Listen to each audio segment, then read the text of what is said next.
Bom, vamos começar agora esse terceiro painel do seminário Saúde Suplementar, Acesso e Sustentabilidade, uma iniciativa da Abrange, em parceria com o Estúdio Folha, e que traz um tema muito quente que está com frequência nas páginas dos jornais: o combate à fraude e desperdícios na saúde suplementar. A gente sabe que essa é uma das grandes preocupações do setor. Estimativas apontam que só em 2022, fraudes e desperdícios tiraram entre 30 e 34 bilhões de reais da saúde. Para discutir esse assunto, eu vou chamar ao palco Luiz Celso Dias Lopes, presidente do Instituto de Estudos de Saúde Suplementar. Nuno Vieira, sócio de serviços financeiros na INI. Tudo bom? E Jorge Oliveira, presidente do Grupo Promédica.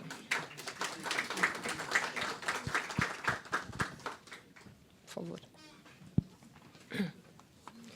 Antes de começarmos, vamos conhecer a nova campanha da Abrange sobre esse assunto. Essa é a Joana. 12 anos de casa. Chegou estagiária. Várias promoções, amada por todos. E agora, essa mudança. Ultimamente, Joana pensou em fazer um procedimento estético, mas o plano de saúde que ela tinha pela empresa não cobria. A clínica, então, sugeriu dar um jeitinho do plano de saúde pagar. Segundo eles, nada demais. A sugestão deles era enganar o plano, dizendo que fizeram um outro tipo de procedimento que tem cobertura. E isso é fraude. Um golpe que acaba deixando o plano de saúde mais caro para todo mundo. Ainda bem que Joana não entrou nessa. Senão, talvez ela tivesse sido demitida por justa causa, como tem acontecido com muita gente que decide participar disso. E aí ela não estaria aí, pronta para comemorar a sua nova promoção. Abrange, Associação Brasileira de Planos de Saúde. Não, uma oportunidade dessa é muito tentadora. O anúncio dessa clínica, que não atende o plano de saúde da Ana, diz que oferece um tal de reembolso assistido, em que você não precisa pagar nada. De cara, a Ana achou uma ótima sacada. Quem pede o reembolso para o plano é a clínica. Basta dar seu login e senha e pronto, eles fazem tudo por lá. Foi nessa hora que Ana desconfiou. Dar o meu login e senha? Tem algo suspeito aí. E a Ana tem toda a razão. Nunca dê o seu login e senha para uma clínica fazer o pedido de reembolso por você. O famoso reembolso assistido ou reembolso sem desembolso. Isso é fraude. E com os seus dados, tem até clínica que abre conta no banco em seu nome para receber reembolsos de procedimentos que nem aconteceram. Não arrisque ver seu nome envolvido num golpe. Isso pode fazer você perder o emprego por justa causa, perder o plano de saúde e trazer muitos outros problemas. Ufa, que bom que a Ana bloqueou essa ideia. Abrange, Associação Brasileira de Planos de Saúde.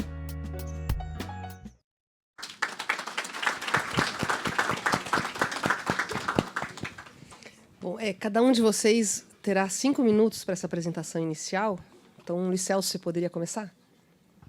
Sim, obrigado. Muito bom dia a todas e todos aqui presentes, o que nos acompanham aí pela rede social. Cumprimento meus colegas aqui de painel. E muito bom depois falar, já depois desses 2 vídeos, facilita bastante, né? Eu queria, antes de entrar em questões mais técnicas e específicas do setor, dar uma visão geral desse assunto, né?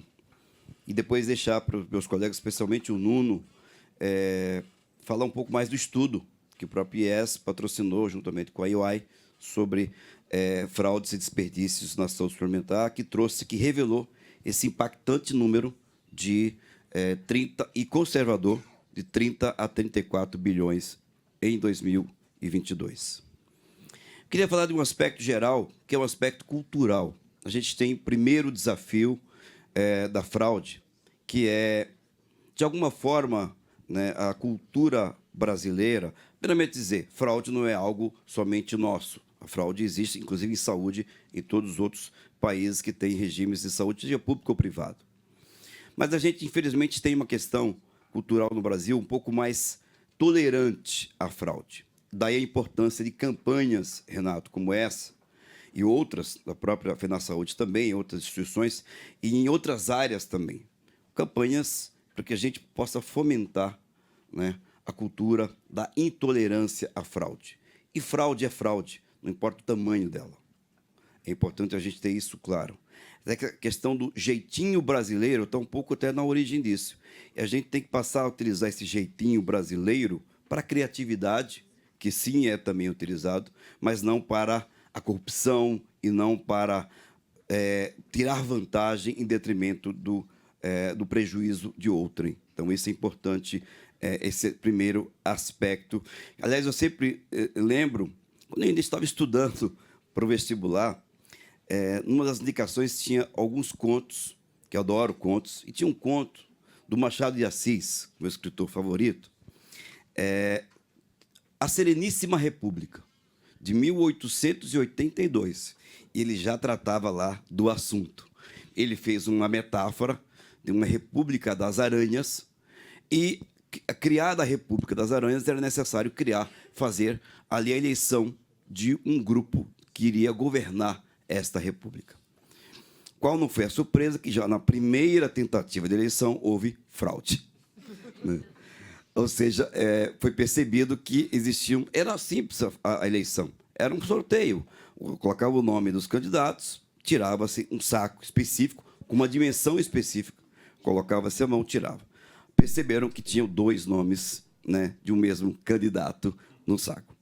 Para fazer isso, que fizeram, para evitar e prevenir nova fraude, diminuíram o tamanho da abertura do saco. Qual não foi a surpresa que, feita a segunda votação, também descobriu uma nova fraude. Isso é sugestivo para percebermos que a gente tem uma dificuldade já cultural. E aí tem um outro traço que eu quero trazer. O fraudador trabalha incansavelmente 24 horas por dia pensando em fraudar. E a gente tem uma diferença, porque a gente tem que atuar, a gente tem que atender, falando para a saúde agora. A gente tem que prestar assistência, isso é o prioritário. E a gente não pode ficar pensando 24 horas em combater a fraude. Então a gente já começa perdendo esse jogo, essa corrida em que o fraudador é o pole position e a gente está lá em posições atrás. Então, só para a gente ver a dificuldade, o desafio da fraude, que deve ser uma luta incansável, que deve ser, então, assim, parabenizo a Abrange por esta campanha, que deve sim fomentar, e temos que, na sociedade, fomentar a intolerância à fraude, a comportamentos. Eu estou falando mais de fraude mesmo, onde existe o dolo, onde existe a má-fé. Outra questão que eu queria abordar bem rapidamente é, até mesmo para a gente desmistificar algumas questões relacionadas à fraude. Primeira delas, a fraude, sim, é um grande problema para a saúde suplementar ou para qualquer setor onde ela existe. Mas, especialmente na saúde suplementar, que é o nosso objeto aqui de discussão, ele não é o único problema. A gente não pode criar uma falsa ilusão de que, resolvendo, ou diminuindo, ou eliminando, o que é muito difícil, as fraudes, a gente vai resolver todos os problemas e a saúde suplementar não precisa se preocupar com mais nada.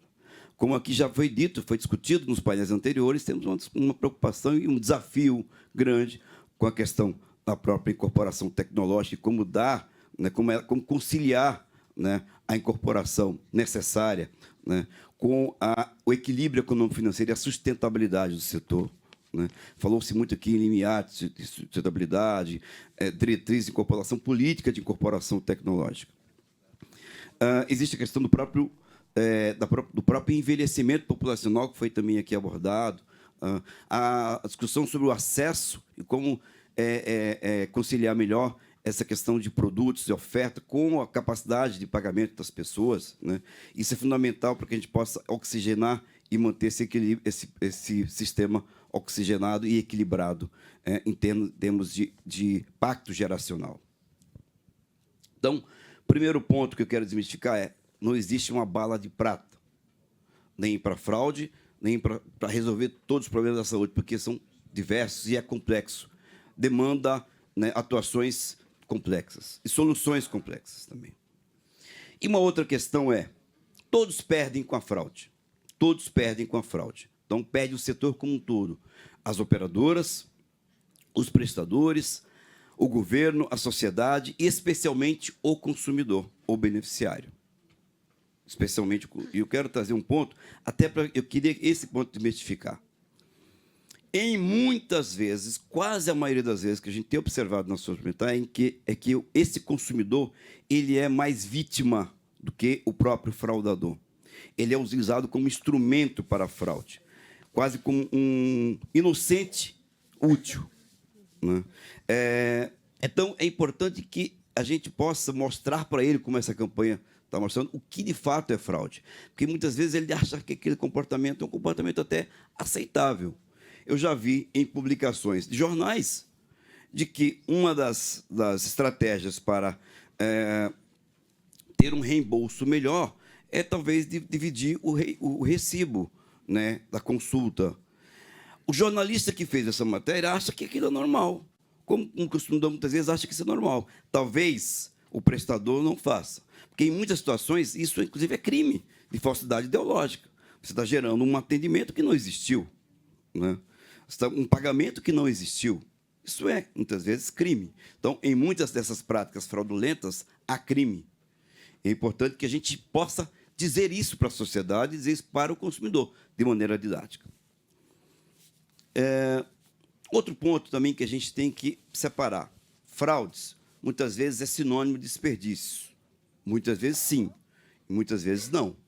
Então, a gente tem que, talvez, categorizar. Eu acho que o próprio estudo da UI não pode depois detalhar mais isso, foi mais na linha da fraude, mas os desperdícios estão muito associados à questão do próprio modelo assistencial, né?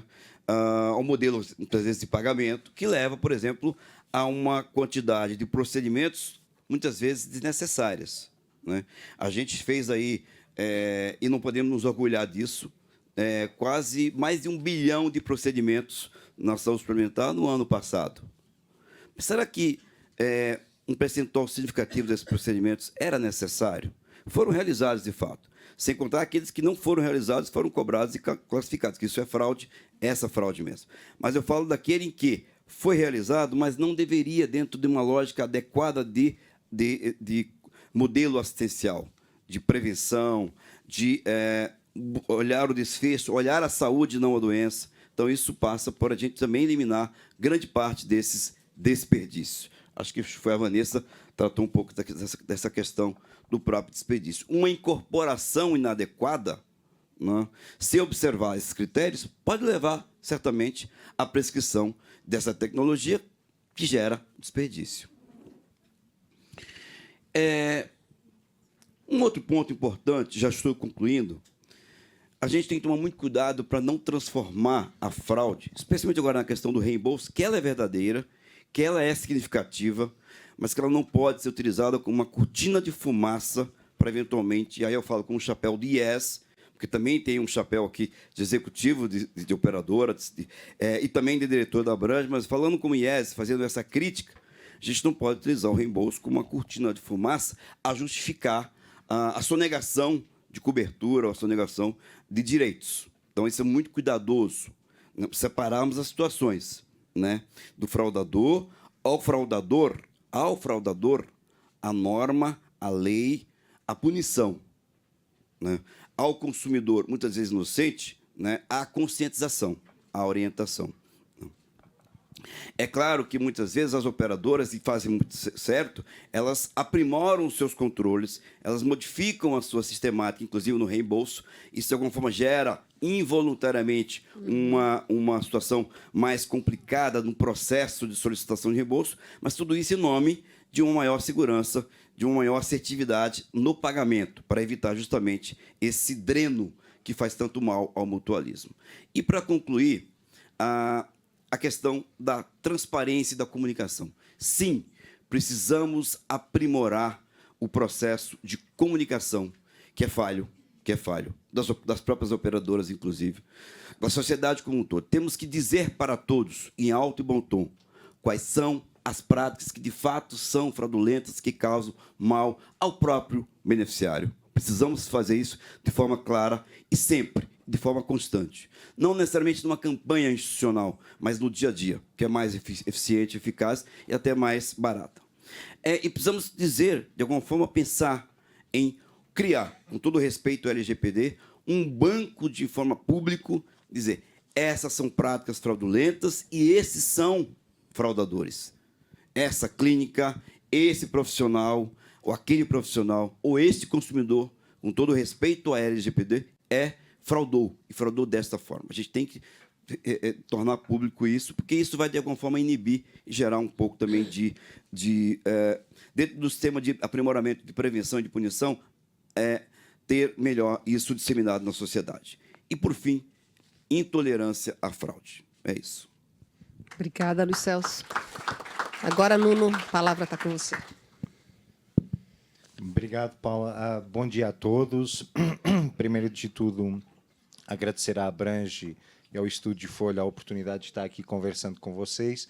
Talvez dar um contexto. Há uns meses atrás, o Instituto de Estudo de Saúde Suplementar desafiou a EY, em particular a mim e o Diego que está aí na audiência, a pensarmos um pouco acerca da fraude e desperdícios. E nos desafiou da seguinte forma. Olha, EY, vamos pensar em fazer um estudo que seja inédito para o setor e de pensar o seguinte. Ponto 1. Quais são as tipologias de fraude e desperdício que a gente tem? O que é que existe? O que é o conhecimento? O segundo ponto era, não bastando isso, eu acho que é importante, já foi aqui abordado no painel, que a gente precisa medir. Medir é importante. Então, quanto é que custa a fraude e o desperdício ao sistema? E o terceiro ponto foi, entre boas práticas nacionais ou internacionais, nos deem algum conjunto de ações e medidas para mitigar, e infelizmente vou dizer mitigar e não eliminar a fraude. Nós nunca vamos conseguir eliminar a fraude, mas a gente conseguir mitigar, diminuir a fraude no setor de saúde suplementar no Brasil. Aí a gente começou a estudar. Nós falamos com dezenas de pessoas, e quando digo dezenas de pessoas, foram literalmente muitas, porque foi desde especialistas médicos, empresas de tecnologia, falamos com várias operadoras do setor, entrevistamos vários especialistas internacionais. Fizemos isso. Não bastando isso, fomos falar com várias operadoras, e óbvio, a EY tinha já a capacidade, já tinha feito vários trabalhos na questão de fraude, e fomos consultar aquilo que são os dados, a esmiuçar os dados, a entender o que é que estava do ponto de vista e o que é que já era hoje feito e capturado. Então, fomos fazer essa análise, fomos entrevistar todo mundo.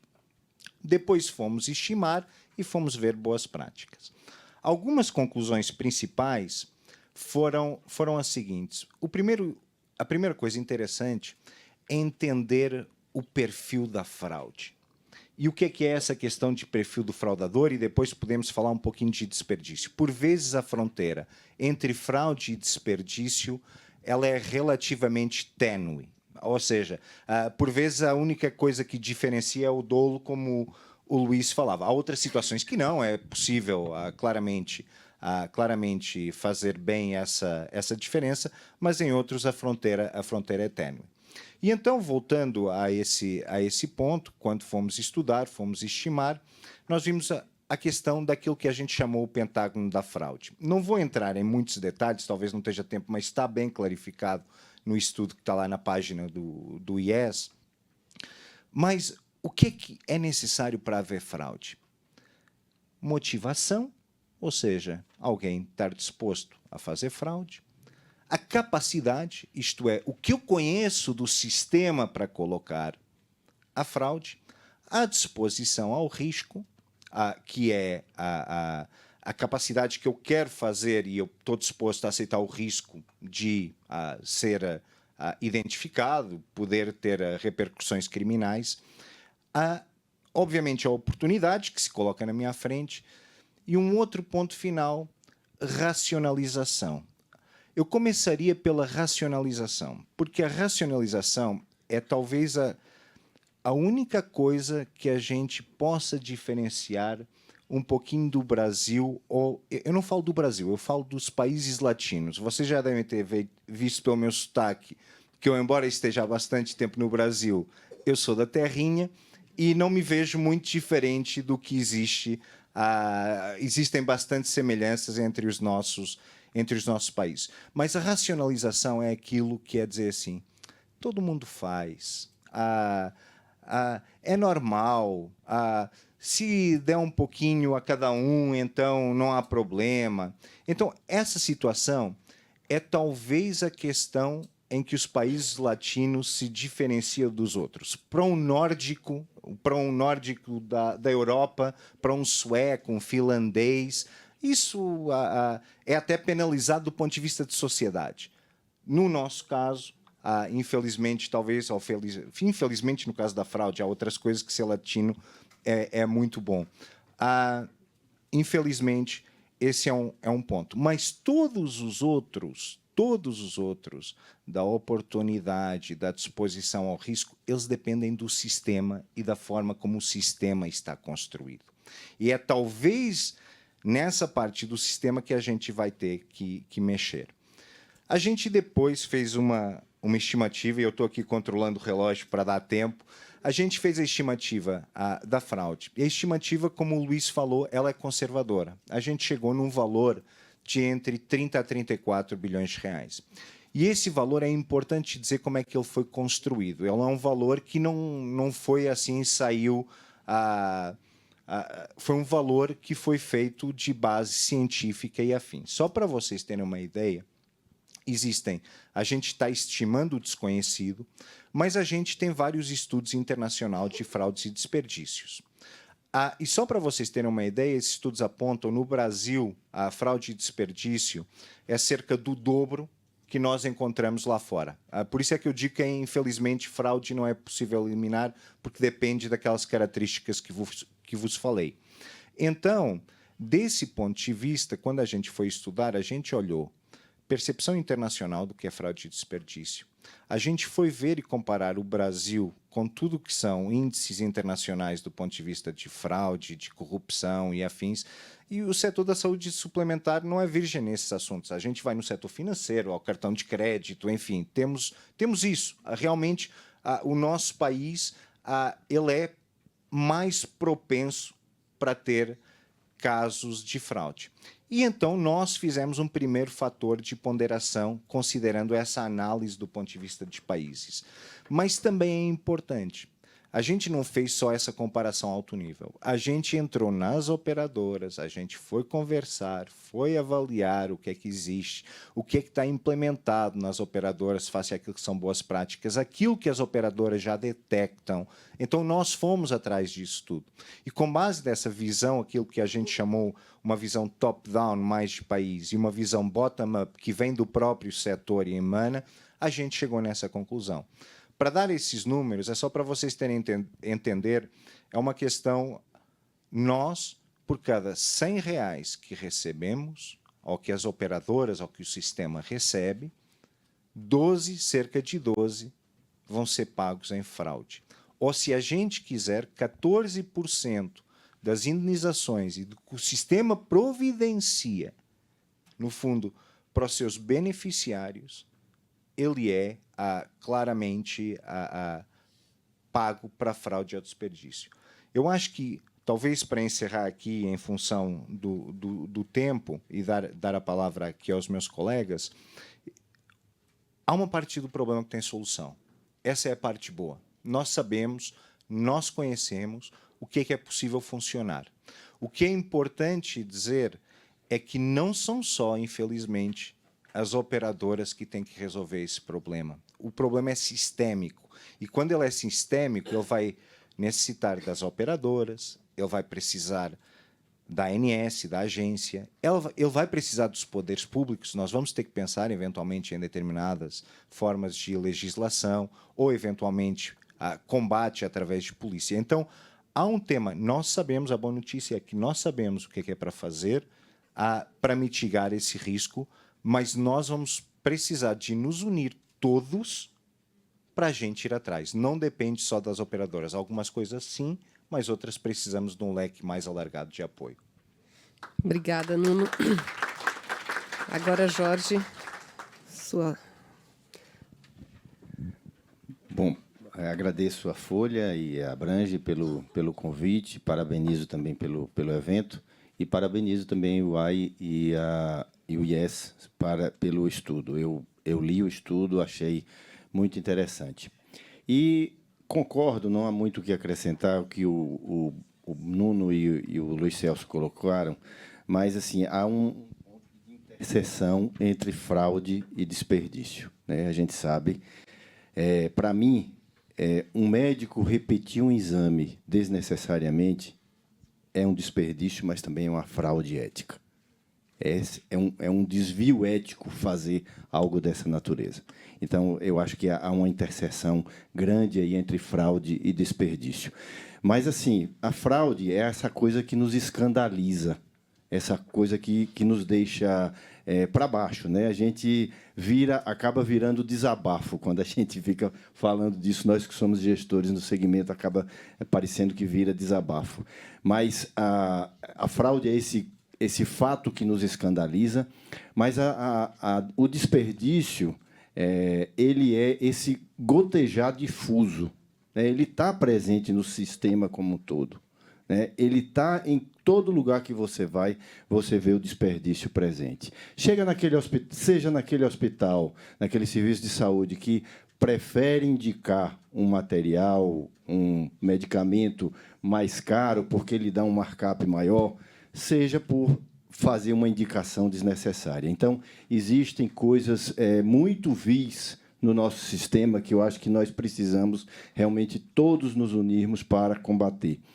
E a gente ainda tem vários tipos de fraudes. Eu não quero entrar aqui no tema do painel seguinte, que é sobre a judicialização, mas a gente tem também a judicialização assistida, né? A gente tem um reembolso assistido, mas tem a judicialização assistida, aquele beneficiário que já chega na clínica, no hospital, e encontra lá uma assessoria para que ele judicialize determinado procedimento que os serviços sabem que não são devidos e que as operadoras vão realmente brecar.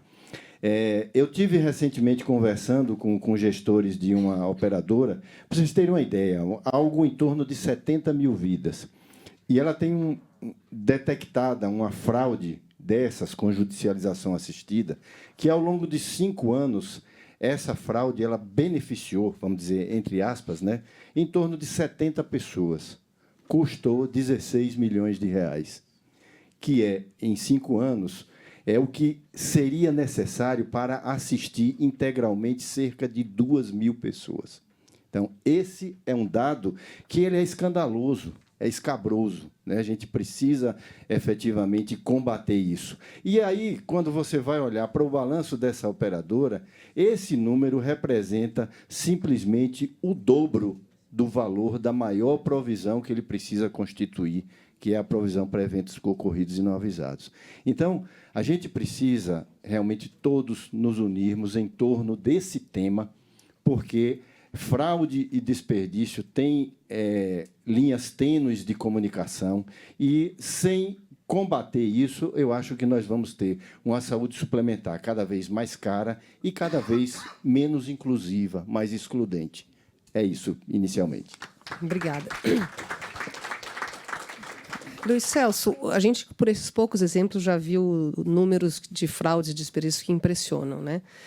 Agora, por que você acha que as fraudes têm crescido? É um problema que vem de muito tempo, mais recente? Obrigado, Paula. Primeiramente, eu não sei se as fraudes têm crescido, né? Porque a gente tem uma dificuldade de informação, obviamente há uma percepção, mas falta, muitas vezes, uma metodologia para dizer isso, né? Elas são significativas, mostra aí essa metodologia testada e muito bem feita, esse levantamento da UI, do IES, mostram grande. Obviamente que as operadoras precisam se aderir, por exemplo, à questão da tecnologia, né? O digital, de alguma forma, favorece isso, como nos bancos também aconteceu a mesma coisa. Então, essa questão de você facilitar o dia a dia do próprio consumidor, por um lado é bom, como o próprio Pix, mas, por outro lado, também permite e oportuniza ao fraudador, né, se aproveitar disso, dessa facilidade ao consumidor para ele fraudar. Então, tem um pouco disso. Ou seja, quanto mais eu quero facilitar a vida do beneficiário, inclusive utilizando as facilidades digitais, mais propenso eu estou à fraude.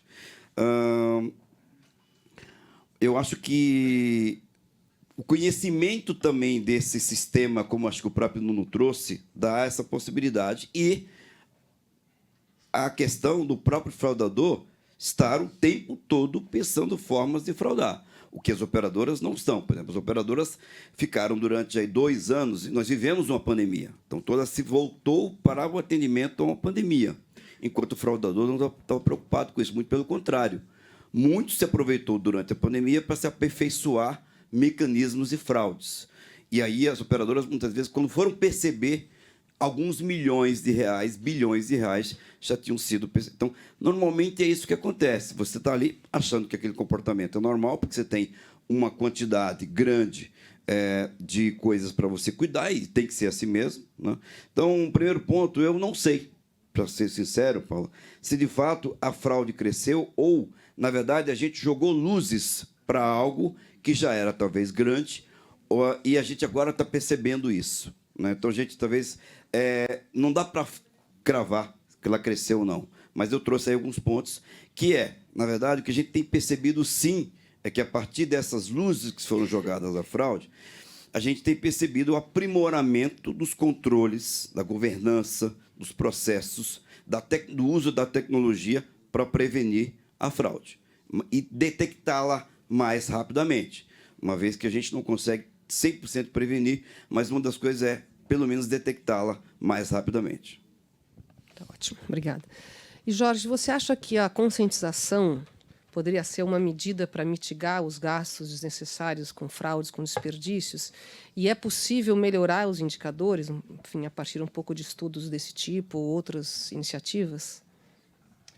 A conscientização é fundamental, né? E eu acho que ela tem que percorrer toda a cadeia da saúde suplementar, do beneficiário até o órgão regulador, o judiciário, quem quer que seja envolvido. Eu acho que a conscientização ela é fundamental, ela é necessária. Muitas vezes a gente vê que a visão do beneficiário em relação à operadora é que, olha, eu estou numa luta desigual, eu estou numa condição hipossuficiente. Então, na verdade, ele muitas vezes encara a fraude como um mecanismo de defesa, né? Vamos colocar entre aspas. Eu acho que é isso que muitas vezes ocorre. A gente vive, é preciso conscientização, porque, do ponto de vista de combate, seja por mecanismo de gestão, seja por tecnologia, a gente está sempre naquela situação de parece que estamos em guerra de guerrilha, né? O primeiro tiro sempre é do adversário. Então, a gente tem uma posição reativa, né? Sempre você vai descobrir o fraudador, ele é, digamos assim, ele é inteligente, né? Ele é criativo, e ele vai fazendo isso a cada momento, ele vai descobrindo formas de fraudar. E com a tecnologia somente, eu acho que a gente não combate.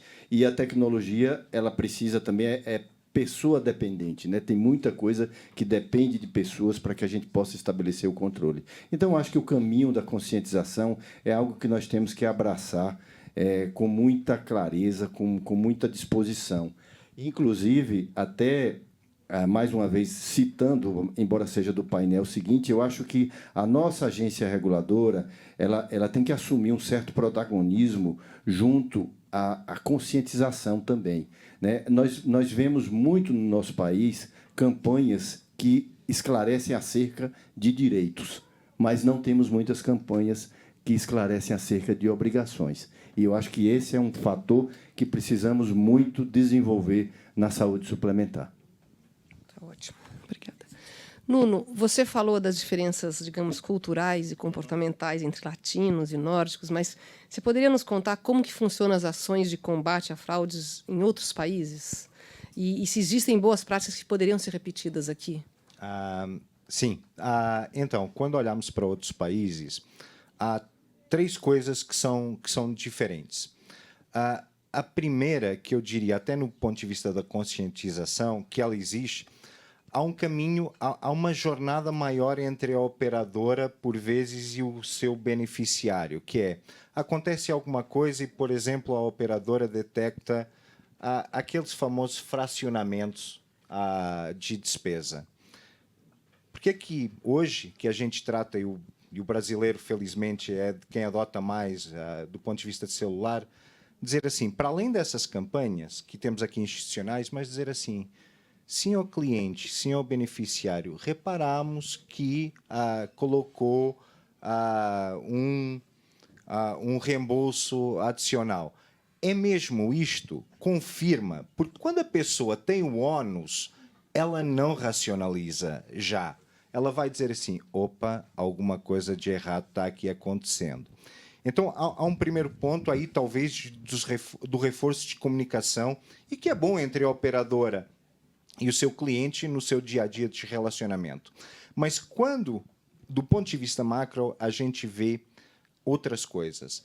A primeira coisa é a questão legislativa.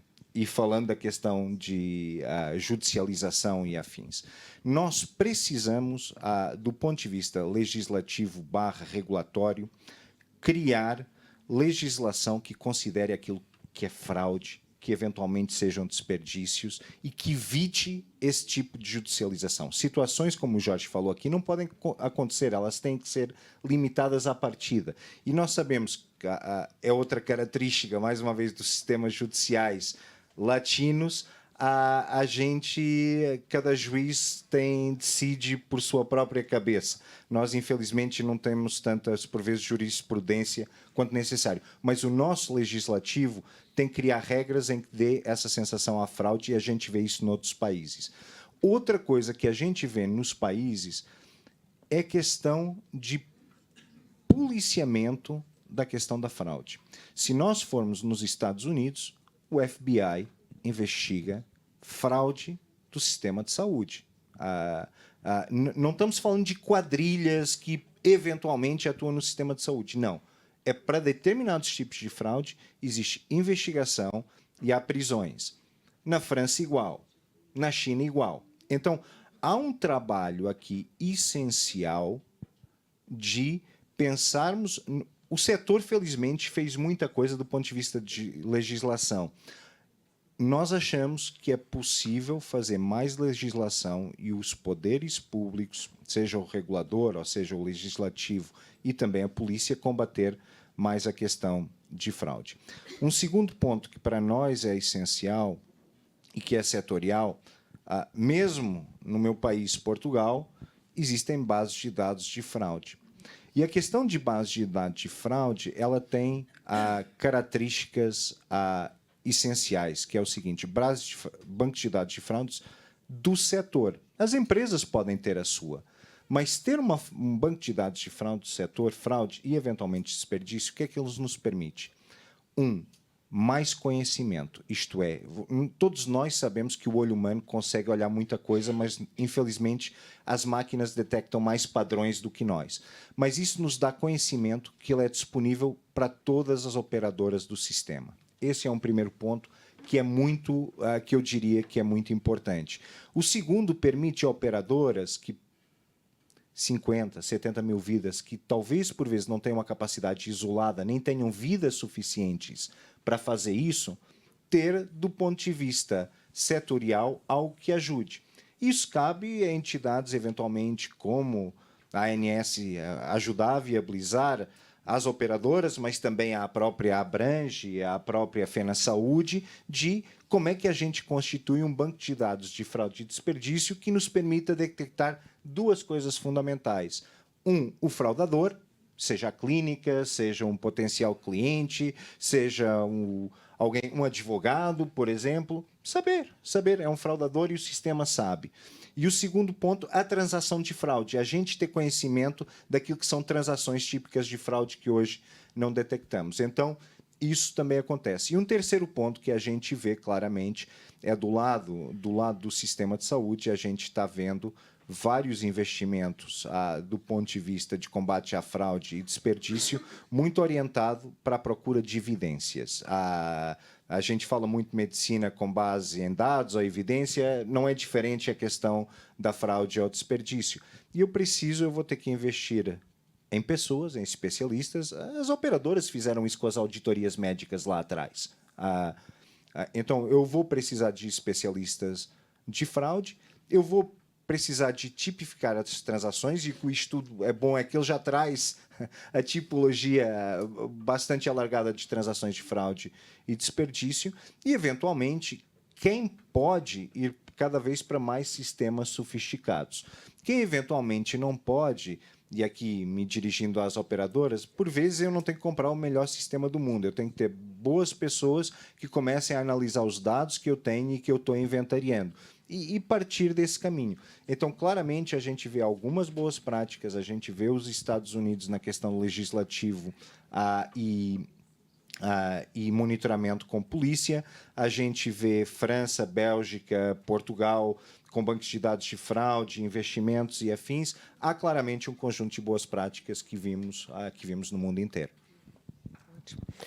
Luiz Celso, você acha que existem formas de aperfeiçoar o modelo assistencial atual para evitar os desperdícios? Por exemplo, alguns instrumentos e protocolos para definir a questão de exames, de procedimentos. O que poderia ser feito nesse sentido? Sim, Paula, isso é fundamental, urgente, né? E mais do que oportuno, ele é necessário, né? Essa medida é necessária.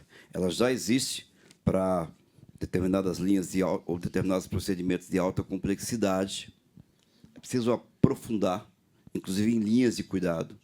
A agência até fez um chamamento nesse sentido. A gente não pode perder essa oportunidade, porque ela é vital para a sustentabilidade do setor e para combater os desperdícios. E eu citei aqui a alta complexidade, porque a gente vê agora uma necessidade, uma ausência e uma necessidade, especialmente para a baixa complexidade, que, embora sejam procedimentos de menor custo, levam a uma altíssima frequência e, portanto, ao final, levam a um custo altíssimo, especialmente no aspecto ambulatorial. Me refiro, por exemplo, às terapias contínuas, né? E que é preciso, então, pensar em linhas de cuidado e qual é a melhor prática terapêutica, o melhor modelo terapêutico, a melhor diretriz de utilização para essas linhas de cuidado. Isso, na verdade, não tem que ser algo...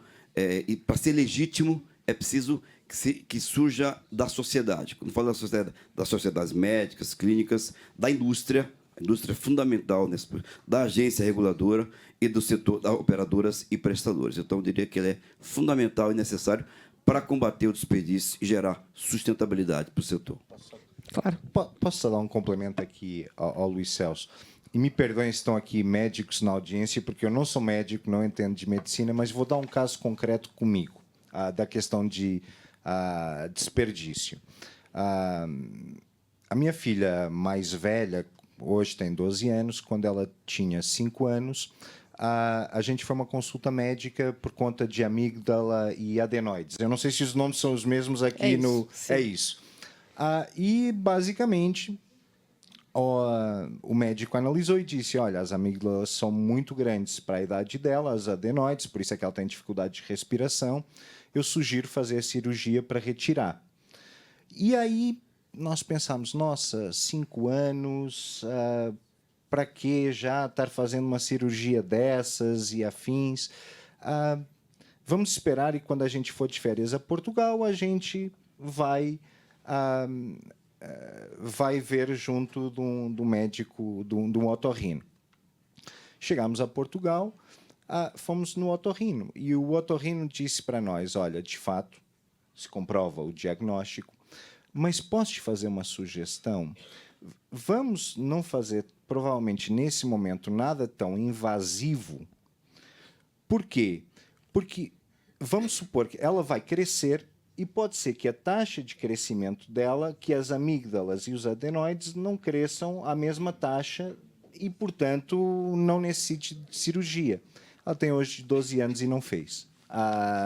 Então, são situações, eu não sei, não vou caracterizar como desperdício, mas vou caracterizar talvez como o uso mais eficiente dos recursos que a gente tem à nossa disposição. Então, Era dar aqui um exemplo que se passou comigo. Ótimo. Vamos para as duas últimas perguntas, a gente está com pouco tempo. Jorge, você acha que a tecnologia pode auxiliar as operadoras no combate às fraudes? De que forma? Com certeza pode, deve e está auxiliando, né? Atualmente, as operadoras contam com várias tecnologias que combatem a fraude, né? Mas, como a gente diz aqui, antes, não vamos declarar que essa é uma guerra perdida, porque, na verdade, a gente está numa política hoje de redução de danos, né? A gente está trabalhando para reduzir danos utilizando a tecnologia. E ela é fundamental, pode ajudar, sim. Eu já tem várias experiências, como a utilização, né, de identificação digital, identificação facial. Mas a gente tem que lembrar sempre também que quando eu sou também egresso da área de auditoria, consultoria, a gente sempre soube que quando a fraude ela é resultante de um conluio, ela é sempre mais difícil de combater, né? E na cadeia da saúde suplementar, a gente tem muito o conluio, né, do prestador de serviço com o beneficiário, com o advogado, com o que quer que seja. Então, a tecnologia é necessária, mas não é suficiente. Jorge, só para complementar, concordo contigo, e tem uma questão importante. A tecnologia sem o dado e sem informação não vale para nada. A gente tem uma assimetria de informação ainda grande no setor, Paula, e aí eu acho que a gente tem que enfrentar a questão da informação. O CID, né, Vanessa? O CID, que a gente tanto precisa dessa informação para o bem, né, e para que a tecnologia possa funcionar. Então, a gente precisa superar essa barreira de ter o dado assistencial, a informação que aconteceu. Sem o CID, que existe uma questão aí judicializada, né, a gente não avança na informação. Tecnologia sem o dado, sem informação, não serve para o que, de fato, ela poderia servir. Ótimo. Nuno, para encerrar, você poderia nos falar sobre os planos de ação específicos de governança antifraude? Perfeito. A gente acha que nas operadoras, quando a gente estava estudando, há diferenças entre o universo de operadoras, não é, pessoal? Nós temos 600 operadoras no Brasil, algumas gerem milhões de vidas, outras gerem cerca de dezenas de milhares de vidas. Mas o que a gente observa do ponto de vista de governança? Esse tema da fraude e do desperdício, particularmente da fraude, ela deve estar ao nível mais elevado da organização. Isso tem que ser discutido. Não são aqueles casos de vários milhares, ou dezenas, ou centenas de milhares de reais de tratamento, mas entender e chegar, no fundo, aos decisores da organização, qual é a tipologia das fraudes e afins. E, por outro lado, também haver um relacionamento maior entre quem paga as contra-prestações ou os sinistros, como a gente queira falar, mas também, no fundo, quem subscreve, quem traz os negócios para dentro de casa. A gente tem que falar até para entender, olha, se alguém tem esse tipo de características, eu não quero essa empresa como minha cliente, eu não quero esse fornecedor. Isso tem que ser discutido. E um segundo ponto, foi o que falamos, é necessário um investimento em pessoas. A fraude no Brasil ela é muito sofisticada. A questão de conluios, a questão de que o fraudador está sempre na frente, ela é muito sofisticada. E a gente precisa também de alguma sofisticação e de pessoas na organização-chave que estejam dedicadas, obviamente, isto dependendo da complexidade de cada operadora. Não vou dizer, por exemplo, para quem gerencia 5.000 vidas que vai ter um batalhão de pessoas para gerenciar a fraude. Não, a parcimônia aqui vai ser fundamental, mas que a gente precisa cada vez mais de pessoas especializadas neste tema para detectar, monitorar e combater fraude, isso claramente é necessário. Obrigada.